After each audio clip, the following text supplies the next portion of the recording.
کابل حملے میں سویلین ہلاکتوں کا پروپیگنڈا جھوٹ، ہم افغانستان میں دہشت گردوں پر حملہ کر رہے ہیں۔ D G I S P R lieutenant general Ahmed Sharif Chaudhry کا نجی ٹی وی کو انٹرویو۔ D G I S P R نے کہا کہ کابل میں واقع ملٹری کیمپ 2021 سے افغان طالبان رجیم کے زیر استعمال ہے۔ کابل میں حالیہ حملے کا ہدف افغان طالبان کے گولہ بارود ہتھیاروں کے علاوہ ڈرون طیاروں کا ڈپو تھا۔ گولہ بارود پھٹنے سے جو دھماکے ہوئے انہیں پورے شہر نے دیکھا۔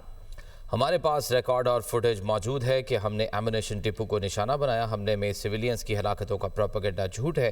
طالبان منشیات کے عادی افراد کو خودکش حملوں کے لیے بھی استعمال کرتے ہیں۔ پاکستان کے خلاف استعمال ہونے والے ڈرون افغان طالبان کو بھارت فراہم کر رہا ہے۔ یہ جنگ دہشت گردوں اور ان کے ہینڈلرز نے پاکستان پر مسلط کی ہے۔ ترلائی مسجد پر حملہ کرنے والا افغانستان سے آیا تھا۔ افغان طالبان رجیم کی دنیا میں کون گارنٹی دے سکتا ہے؟ افغان طالبان رجیم دہشت گرد قیادت کی لوکیشن تبدیل کر کے اسے مسلسل پناہ دیتی ہے۔